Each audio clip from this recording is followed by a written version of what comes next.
Hello Gemini, Sun, Moon, Rising, and Venus signs. Kamusta kayo? Sana po nasa mabuti kayong kalagayan. Welcome back po sa Star Tarot. Kung bago kayo rito, welcome din kayo. Thank you sa inyong support.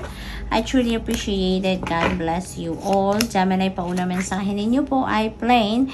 Maaring may travel ang iba sa inyo dito. This could be a long distance travel. Maaring travel by air ito, maaring international travel ito, pwede rin na hindi, no? Pwede rin na hindi. Maaari din na mental travel din ito for some of you. That is also possible, no?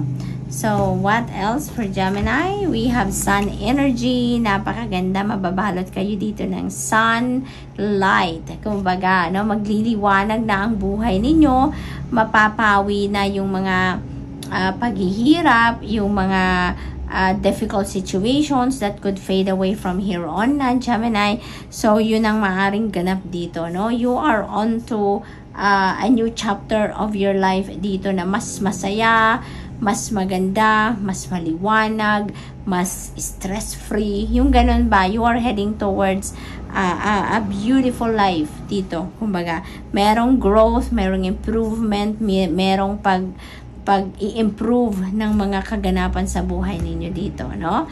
Kung meron kayong mga challenging situations dito na pinagdadaanan, most likely magsisimula na kayo makaramdam ng pagbabago for the better ng kung ano man ang sitwasyon na yan. In judgment, ayan. So, soul searching ang peg ng iba sa inyo dito, Gemini. Maaring you have so much time ngayon to connect with yourself, to connect with your soul, to connect with your higher consciousness. Kaya yun ang maaring focus ng iba sa inyo sa ngayon. Or, pwede rin na calling ito para sa inyo na it's about time na mag-soul searching kayo. It's about time na mag-retreat kayo. Magmuni-muni, mag-reflection and introspection mode kayo because maybe that is what is being asked for sa inyong sitwasyon sa ngayon, no? Na maring diyan na makakatulong sa inyong sitwasyon. Wish, napakaganda. Your wish is coming to fruition. Kung ano man yung heart's desire ninyo, eto na yon, Gemini. Makukuha nyo na. You're getting what you want. Kaya magiging masayang-masaya talaga kayo dito, no? You're going to be very happy, joyful. Ang mararamdaman ninyo dito dahil nga kayo ay, alam mo yon, yung paghihintay ninyo sa kung ano man yung minimithi ninyo sa buhay, maaring matapos na dahil parating na, makukuha nyo na, parang ibibigay na sa'yo ng Divine Universe ang kung ano man yung minimithi ninyo. So, what else? We have Unicorn. Ayan, success, hope, freedom, healing, and magic are all available to you if you just believe. No, kapag naniniwala ka na lahat ng yan deserve mo, ay makakaasa ka na yan ay dadating sa iyo.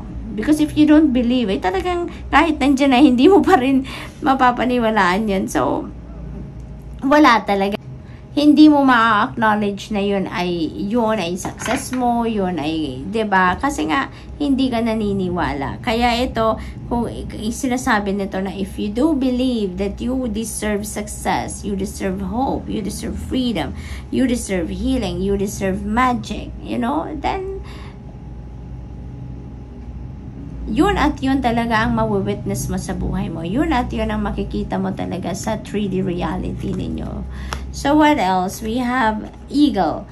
You will soar towards your destiny with greater clarity and strength. Ayan. So, most likely, ang iba sa inyo dito is you're going to have a realization na you are on to what your heart desires, no? Kung ano yung binabalak ninyo, kung ano yung ina-envision ninyo for yourself, maaaring you're really going for it at this time, no? Talagang handa na kayong lumipad, no? Even if you are all alone, regardless kung alone kayo, ay may kasama kayo, may ka-partner, may ka-collab kayo, regardless kung ano man ang inyong sitwasyon, you're really going for it, no? Wala na makakapigil sa inyo. Alam nyo na, sigurado na kayo kung ano ang gagawin ninyo, sigurado na kayo on how you're going to reach for your goals. Kaya, ano na kayo ngayon? Handa na kayo to spread your wings and you're ready to soar high. So, good luck, Gemini. That's all for you for today. Thank you for watching. Love and light. Namaste. Hello Libra, Sun, Moon, Rising, and Venus signs. Kamusta kayo? Sana po nasa mabuti kayong kalagayan. Welcome back po sa Star Tarot. Kung bago kayo rito, welcome din kayo. Thank you sa inyong support. I truly appreciate it. God bless you all. Kung ang mensahe ni Libra ay Moon Energy. Ayan. Pay attention to your intuition at this time and move ahead confidently. Ayan. So, napakaganda nito kasi there are downloads na parating sa inyo. There are downloads na maaring pinapadala na sa inyo sa ngayon, and it's all up to you now to access that download. It's all up to you now na kunin ninyo or diskubrihin ninyo kung ano yung mga mensahe para sa inyo. And those messages are guidance, no? Sa inyo, kung saan kayo papunta, ano ang kailangan gawin ninyo, anong path ang tatahakin ninyo dito, Libra. Maaaring you're also praying for divine guidance, kaya pinapadalhan kayo ng gabay sa ngayon, pinapadalhan kayo ng downloads, no? Maaaring ganun ang sitwasyon. Cracker, positive energy surrounds you, love, joy, and good fortune awaits. So, napakaganda, hindi ba? Kapag talaga yung vibration ninyo ay mataas, kapag positive attitude, positive energy lang ang binabalot ninyo sa inyong sarili, at talagang yung vibration ninyo ay talagang tataas yan, masaya, excited kayo, you know, you're going to be oozing with love, with joy, yung ganon. At hindi lang yan, ano, hindi lang love and joy ang meron kayo, kundi swerte din, magiging maswerte din kayo. Mahahatak din ninyo ngayon ang good fortune energy towards you kapag ganon ang inyong sitwasyon. So, keep your positive energy talaga sa sarili ninyo. Positive thoughts lang kayo, positive mindset, positive attitude. Yun lang ang i-project ninyo as much as possible, Libra. Because with that, you know, makakatulong yan na maghatak pa kayo ng mas magagandang sitwasyon sa buhay ninyo. Swerte, good luck, good fortune, yung mga ganon, ano? So, what else? We have beware, be careful who you trust at this time. Napakagandang warning ito para sa inyo, Libra. Mag-ingat kayo sa mga nakakausap ninyo sa ngayon. Mag-ingat kayo sa mga impormasyon na kinikwento ninyo or inilalabas ninyo, sinishare ninyo with other people, because you never know sino ngayon ang mapagkakatiwalaan at hindi.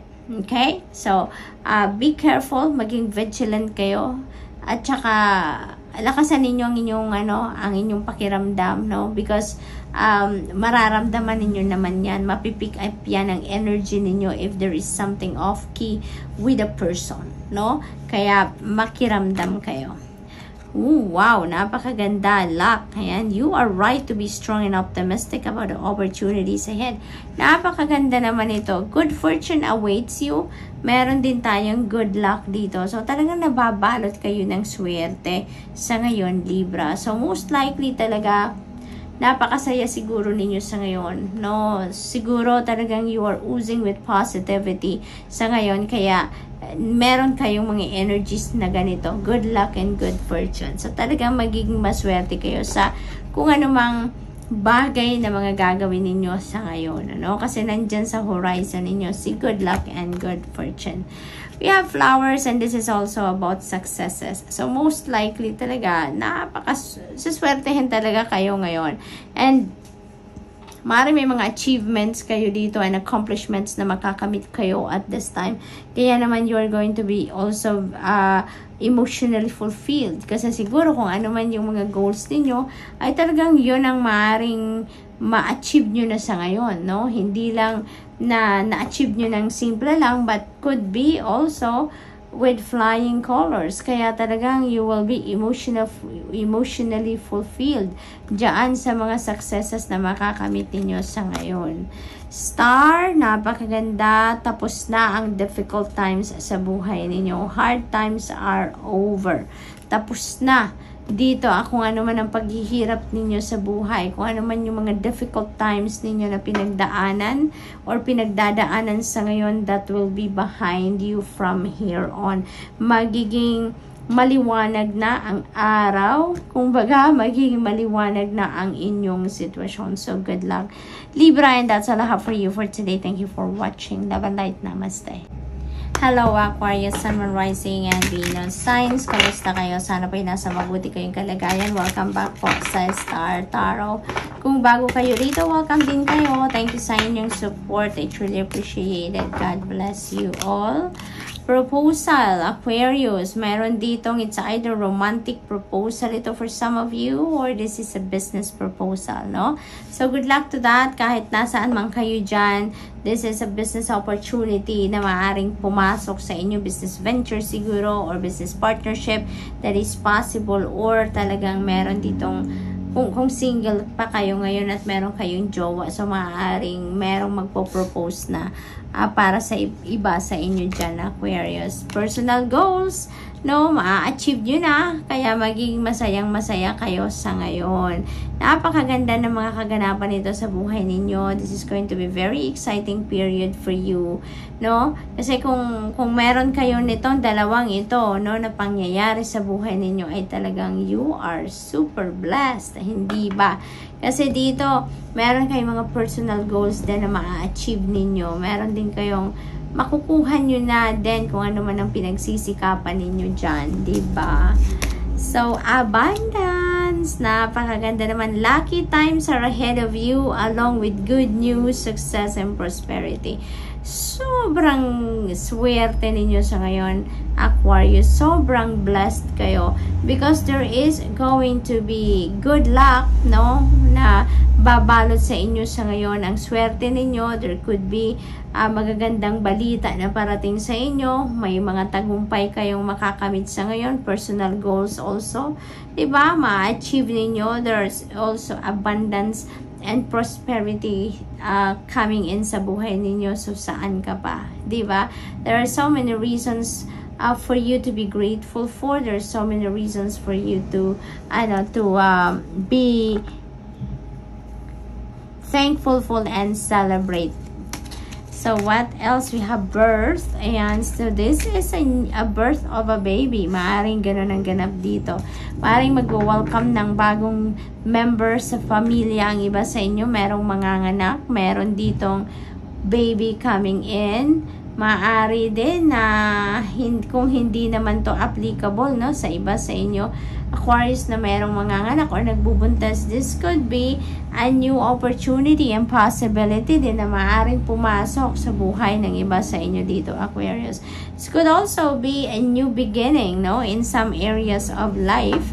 It could be a new job, it could be a new partner, it could be a new home, could be a new car na parating, it could be a new relationship or level in your relationship. Maaring ganun din ang ganap for some of you. So, we have marriage. Ayan, look at that, Aquarius. Merong proposal, may magpo-propose, may marriage.